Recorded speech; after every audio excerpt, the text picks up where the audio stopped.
Bem, hoje a gente vai começar a resolver algumas questões do Enem, tá? Para começar a praticar como é cobrado as questões de hidrocarbonetos no Enem. Essa questão de 2004, né, já faz um tempinho aí, ela pergunta sobre por que você usaria o gás natural ao invés do petróleo. Por que ele é mais eficiente? Porque quais são os motivos que levam você a usar o gás natural? A gente tem que lembrar que os principais poluentes aqui que a gente encontra são os poluentes dos combustíveis fósseis, que são esses dois aqui principais, das indústrias, que são esses daqui. Ok? Então, toda vez que um automóvel, um ônibus, ele vai usar um combustível e esse combustível vai ser queimado, né? Ele vai produzir ou monóxido de carbono ou gás carbônico ou os dois. A diferença é quando a queima total e a queima parcial. O CO2 ele produz queima total, o CO ele produz queima parcial. Tá? Uma coisa interessante é que tanto o CO quanto o CO2 ele tem carbono. Se tem carbono, quer dizer que quanto mais carbono ele tem, mais ele vai produzir CO2 e CO. Então, se eu pegar o diesel, gasolina e gás natural, aquele que tiver mais carbonos vai produzir mais CO2, vai poluir mais. Então, a ordem crescente de poluição é o diesel é mais poluente do que a gasolina, que é mais poluente do que o gás natural. O gás natural ele é menos poluente, mas ele polui. Aqui é uma taxa que mostra a evolução tanto do petróleo, que era de 45% e foi para 35%, quanto do gás natural, que era 16% e foi para 20%. E essa outra aqui, matriz, já de 2013, ela fala que o petróleo se reduziu a quase a quantidade igual à do gás natural. Então, o petróleo está sendo substituído pelo gás natural. E aqui eu tenho uma imagem de como é feita a perfuração para obter gás natural e petróleo. Okay? Então, a gente sabe que o gás natural e o petróleo são fontes de energia não renovável. Então, isso aqui está errado, porque ele está dizendo que os combustíveis são renováveis, não são. Ambos produzem CO2, então essa alternativa aqui está errada. Só que o gás natural ele é menos poluente do que o petróleo. Então a resposta aqui é a letra B. A letra B de bola é a resposta que fala que o gás natural ele é menos poluente do que o petróleo. Ok? Questão número 2, ele fala também sobre fonte de energia alternativa aos combustíveis fósseis. Todos esses aqui são fonte de energia de combustíveis fósseis, fonte de energia não renovável. O único que é renovável é o vento. Então, a gente sabe que o vento é um tipo de energia limpa, energia renovável, que você consome e a energia não vai acabar. Basicamente, a gente tem a energia eólica, a energia solar, a geotérmica, a biomassa e a hidrelétrica. E as não renováveis tem o petróleo, gás natural, carvão e a energia nuclear. A energia nuclear, em parte, é limpa, mas em parte ela não é renovável. Okay?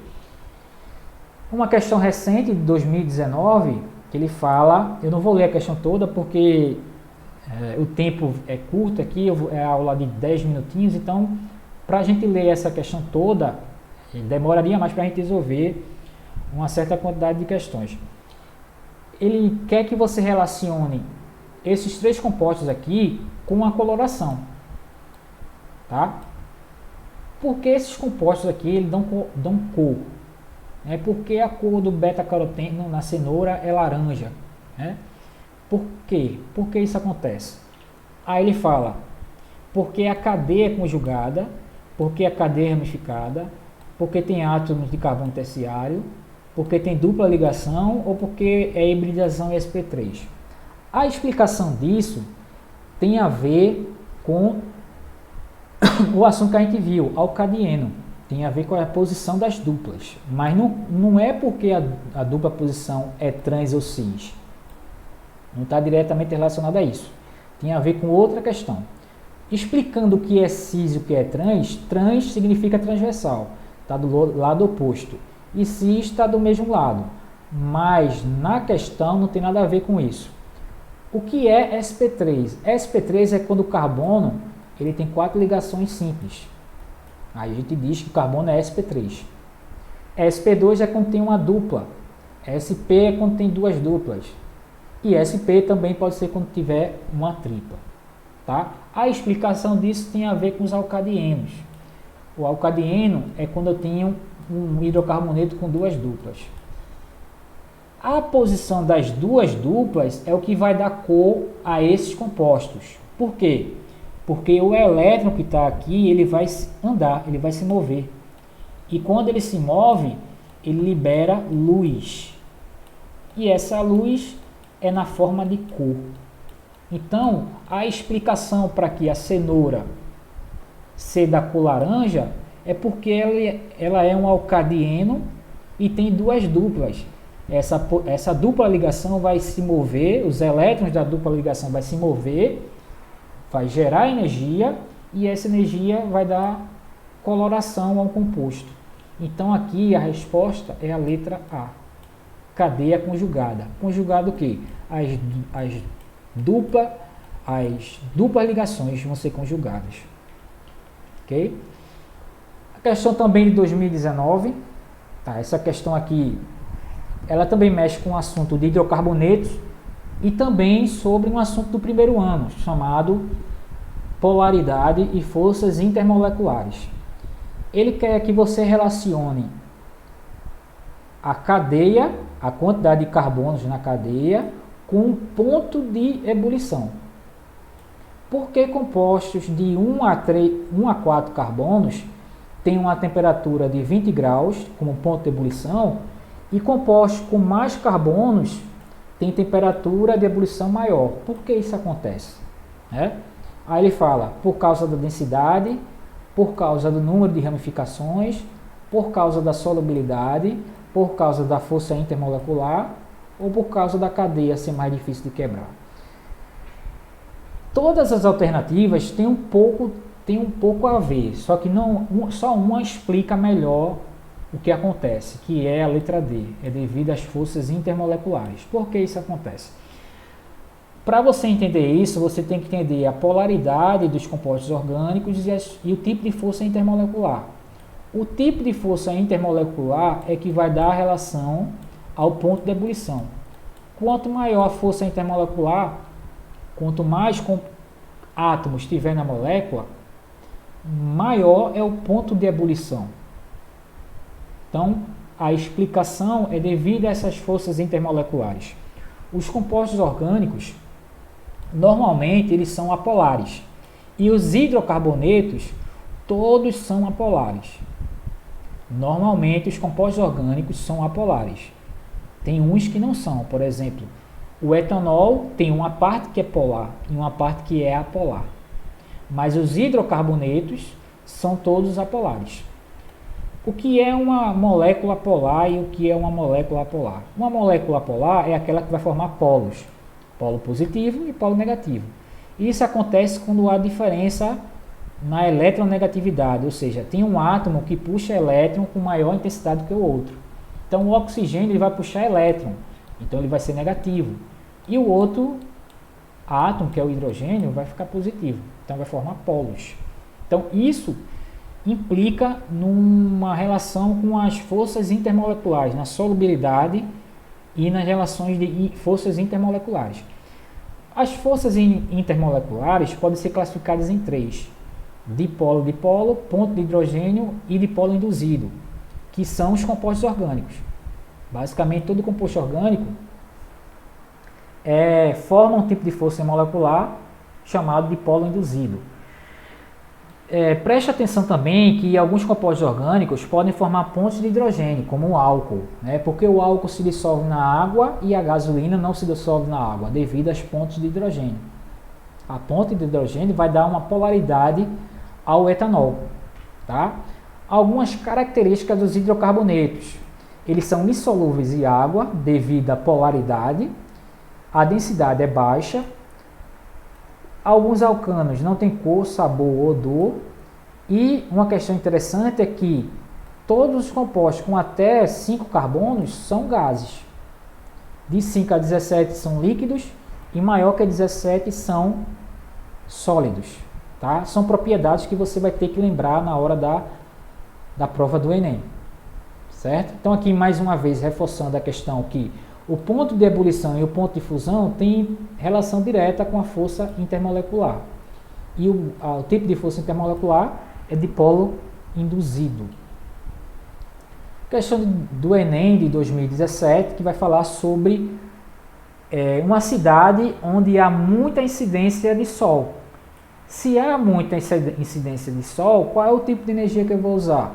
Energia solar, através da fotovoltaica. Tá?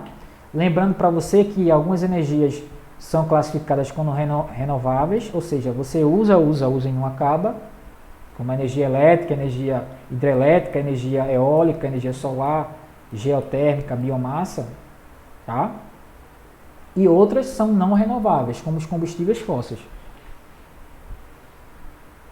E aqui a gente tem a questão de 2017, questão bem interessante, para a gente terminar, onde ele quer saber justamente essa questão da polaridade, da solubilidade do composto orgânico. Ele dá um enunciado bem grande para você e dá 5 compostos orgânicos.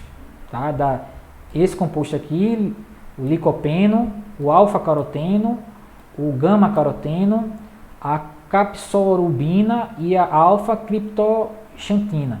Aí a pergunta é, quem é polar e quem é apolar? Quem é mais polar e quem é menos polar?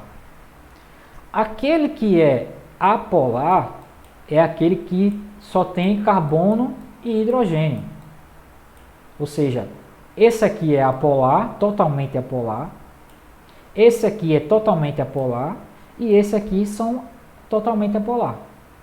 Esses 3 aqui não podem ser a resposta, porque ele quer saber qual é a alternativa que apresenta um composto polar, ou seja, que apresenta polo.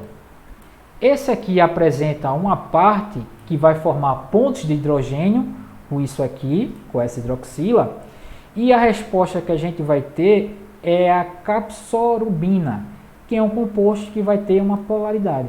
Ele vai ser um composto mais polar dentro desses 5, porque ele pode apresentar pontos de hidrogênio nessa região aqui, certo? Então a gente vem para a alternativa que apresenta a capsorubina, que é a letra D, devido à polaridade da capsorubina. Tá? As pontes de hidrogênio é que vão ser responsáveis por essa polaridade da capsorubina. Tá? Ponte de hidrogênio acontece com hidrogênio e alguns elementos. Tá? O oxigênio é um deles. A água, ela pode formar pontes de hidrogênio com algumas regiões em compostos orgânicos. Que regiões são essas? São regiões que apresentam hidroxila, OH. Podem ser atraídas por essa região para formar a ponte de hidrogênio com a água. Lembrando que a água é H2O. Ok? Pronto. Aqui foi a resolução de algumas questões do Enem, tá? Não vão ser todas. E até a próxima aula.